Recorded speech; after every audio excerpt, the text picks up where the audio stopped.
Okay, you all tucked in? Okay.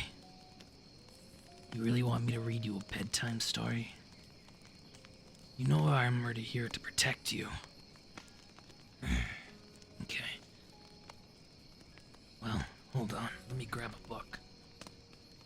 Let's see here. Okay.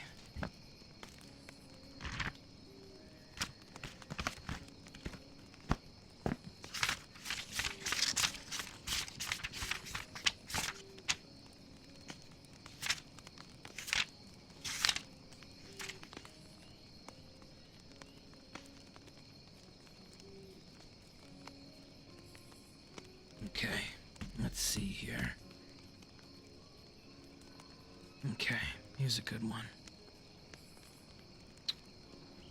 As the day finally came, as the day was finally coming to an end, you smiled at all of the fireflies that danced around the outside of your home.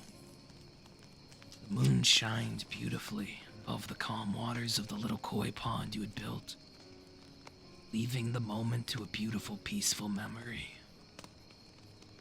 You questioned if you should go for a walk, or if you should stay in for the night. Yet, your mental choices were put on a halt when you heard a gentle knock at your door. Curious to who would come by this late at night. Slowly, you walked to your door and opened it just a hair, to see a head of hair standing at your door. Oh my god, what are you doing here so late? You questioned with a rose brow. And they smiled sheepishly at you before scratching their head, a small blush dusting their face.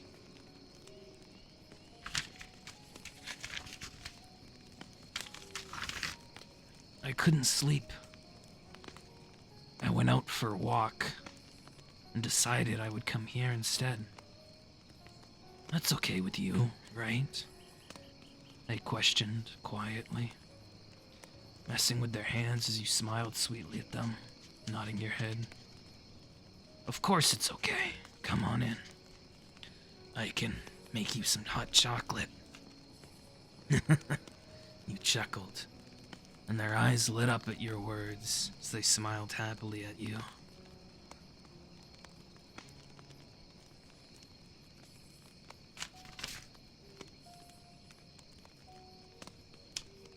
Entering your home.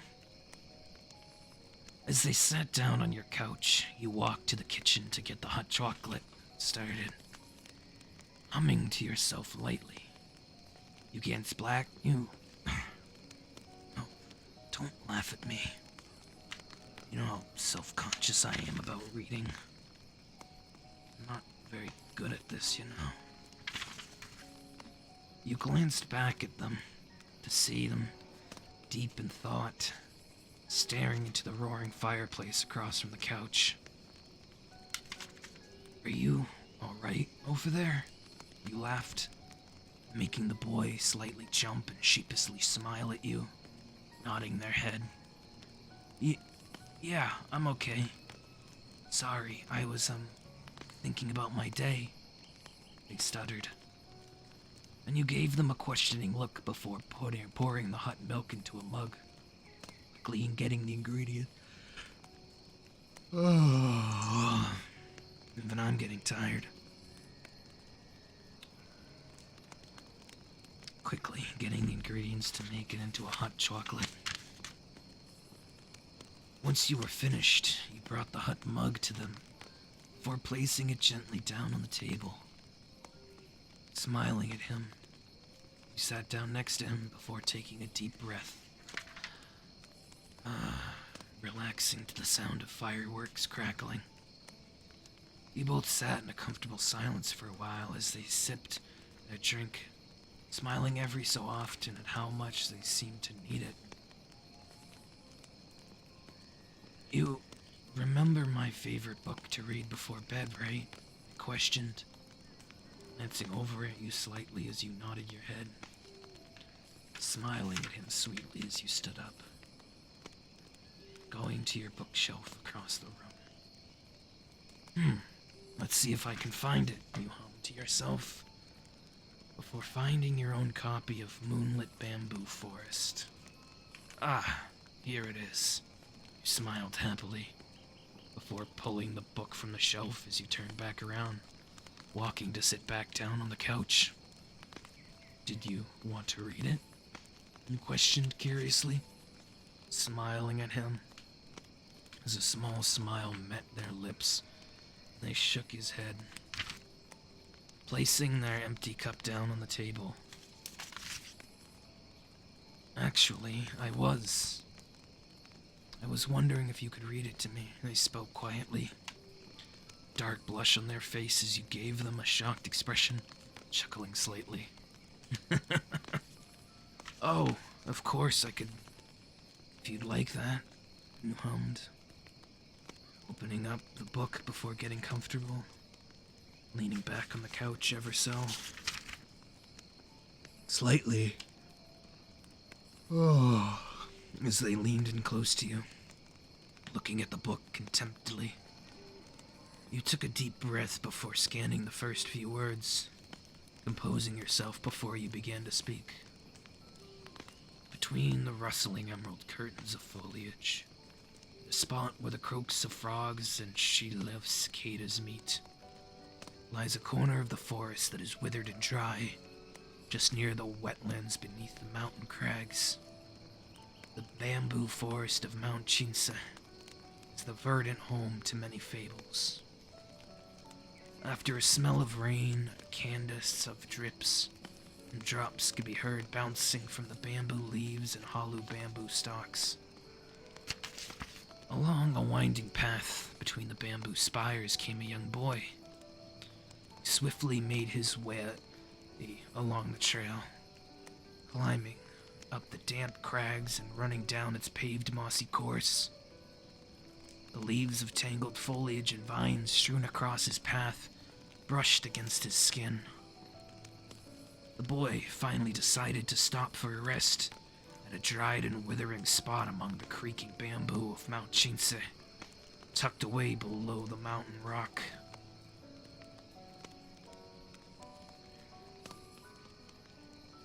I guess I'll finish reading. You look like you're already about to fall asleep. Babe, so beautiful. The boy clearly remembered the village elder once saying that the rainy season was the proper time for the fox to take its wife. Only the eyes of a child could ever see the fox bride's crimson cedar chair and its procession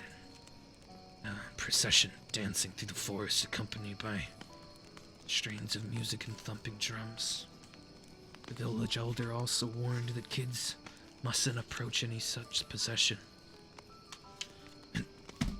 You know, I'm not gonna keep reading to you, babe, if you keep laughing at me.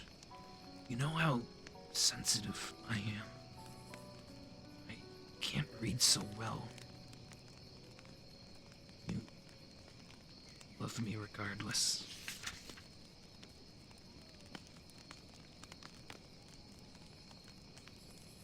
Oh, okay.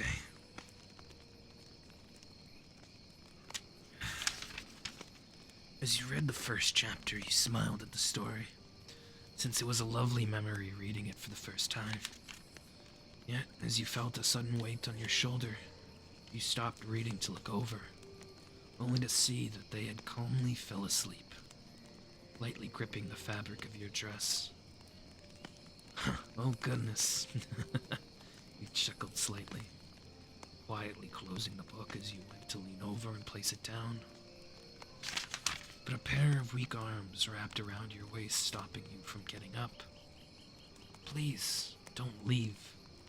Let me stay here just this once, whispered with sleepy eyes, gazing over your form as you blushed ever so slightly, nodding your head with a sweet, gentle smile. Of course, my home is your home, whispered, leaning back and hugging them tightly. How would you sleep sitting up right on a couch? You didn't quite know. Yet, for the boy next to you, you would do anything to make things work.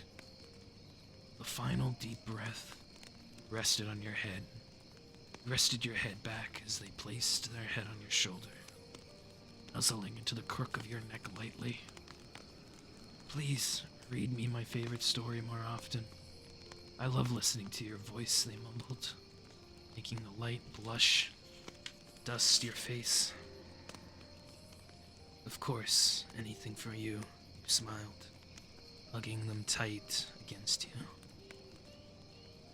How do you make stories have so much meaning?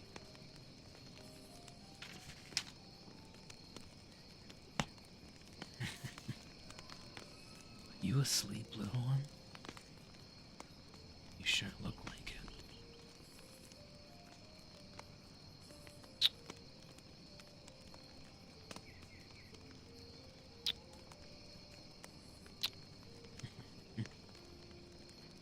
Let me get comfortable next to